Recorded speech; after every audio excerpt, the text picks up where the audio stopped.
Hey, what's going on? Ryan here with Intersection Records, and we're talking farewell tours. Yet again, more farewell tours are being announced today. You know, the Eagles have announced a farewell tour, a continuation of their farewell tour that they announced a few years ago. And, you know, the long goodbye. We're going to talk about the history of farewell tours, why people call it, you know, their last farewell tour. And I'm not really criticizing it as much as, you know, the concept of rock bands aging. You know, from the very beginning, rock and roll was a young person's thing to do. And by the time you thought you were 30, you know, the concept of you can't trust somebody over 30, right? And, you know, then you get to 30. Then, well, what are you going to do? Let's talk about a little bit of history.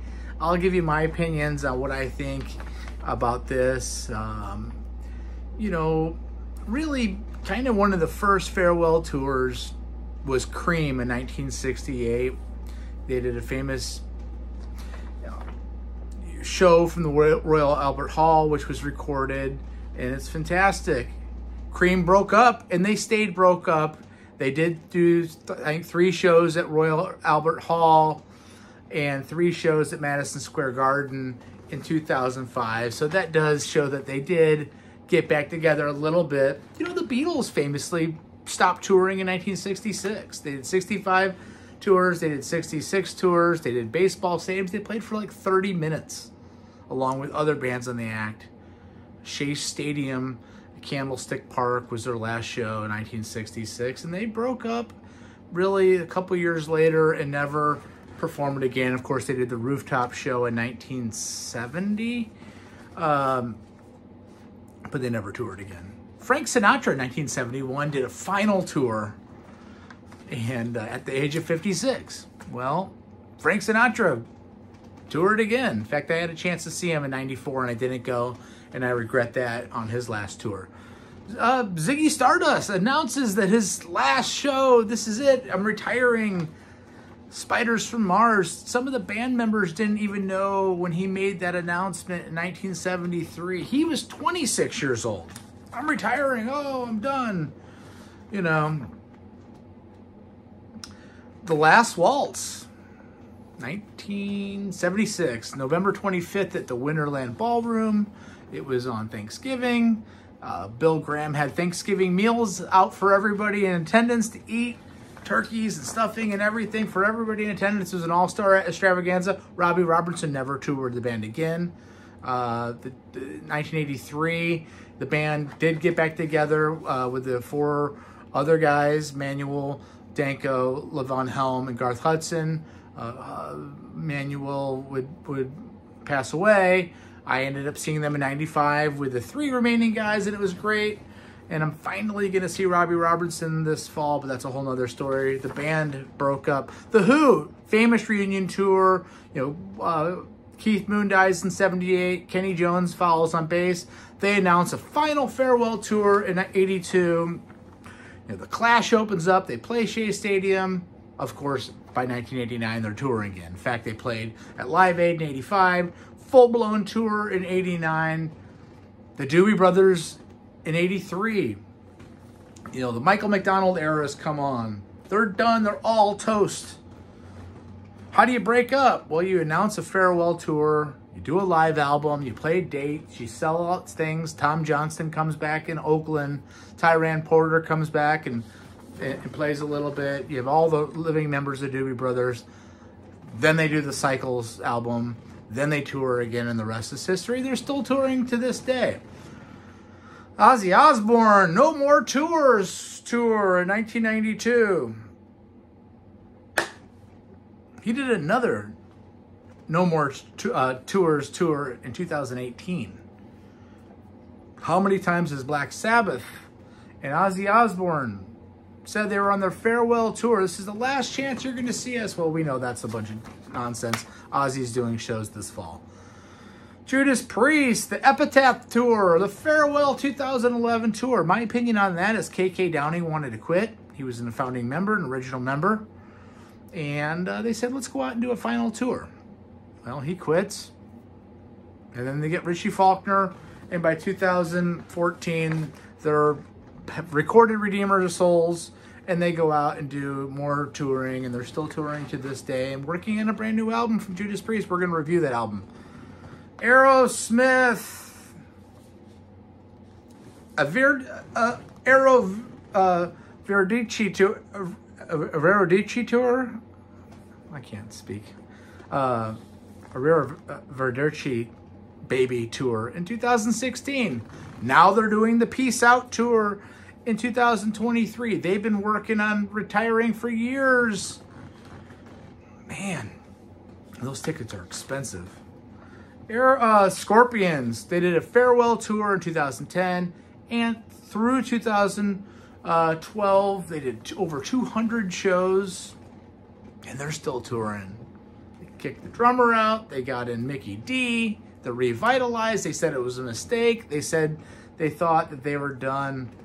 Peter Frampton in 2019 announced a farewell tour because his arthritis was so bad he can't play guitar and stand on stage as well as he used to be. Well, he's touring this summer again. Foreigner. How many farewell tours is Foreigner going to do? Well, they're doing one this summer. And I think that might be real because I don't think Mick Jones can do it anymore. I don't think he wants to. He's had heart problems. And there's no other original members. And their Buddy Guy's doing one right now called Damn Right It's a Farewell Tour. I saw that tour. It was fantastic. I couldn't believe how good it was. Elton John's been on his farewell tour since September of 18. He's done 333 shows and he's still doing it. Just played Glastonbury last weekend. Arrivederci, baby. I got it that time. The Eagles break up and after their 1980 tour. They don't do anything until 94. They get back together with the long run lineup. And they're on a farewell tour yet again, the long goodbye. It is long. And they're charging so much money, it's ridiculous. Glenn Campbell did do a goodbye tour in 2011 and 2012 because he was dying. And he had dementia and Alzheimer's. And he didn't know his band members' names who were his kids. Yet he knew all the songs and crushed guitar solos. And he passed away shortly thereafter. That's an example of a goodbye tour where you do say goodbye. Slayer did a final tour in 18 and 19. They have not resurfaced. Same thing with REM. They have not resurfaced. Seems like they won't. Kenny Loggins is doing This Is It.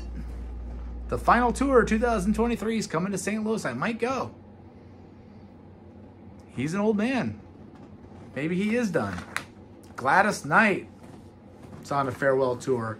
Dead & Company announced their farewell tour in December of 2022, suggesting that they're going to play with Bill Kreutzmann and Mickey Hart still.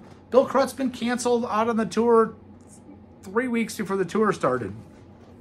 And the final tour. Mickey Hart the other day said it's not the final anything. You know that they're going to continue to play in some capacity. Ted Nugent's on the Adios Mofo tour. He might be kind of getting done. He's older. And then famously, Motley Crue signs a contract after their 2014-2015 tour. They signed that they'll never tour again, and boom, stadium tours announced for 2020. COVID canceled that. 2021 canceled. Last summer, they did a tour, huge tour. Now they've kicked out Mick Mars and got John Five. How about Kiss? The original members toured in 2000 and 2001. It's a farewell tour, only to replace those two guys with the younger guys, and they're still touring and they're still doing their final shows going into 2024. And of course, Leonard Skinner Street Survivors Tour in 18 is still going on. Final tour is still going on. Here's my final analysis on this. I think you're getting older.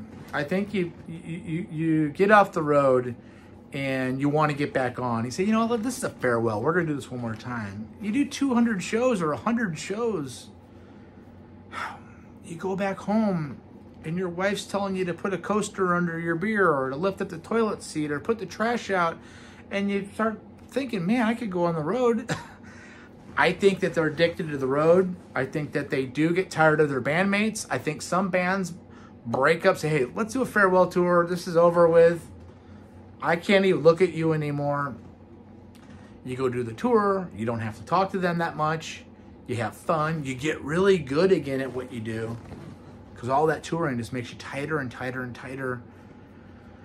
And then it's over, and then you're like, what are you going to do? I think these guys are going to go on forever. I think there are examples of bands that won't get back together, but in general, it's been going on for 50 years. And more power to you. You know, replace old guys that don't do it. Keep going. Make everybody happy. Take a look at my channel. Subscribe if you like. We'll talk rock every single day. Peace out. See ya.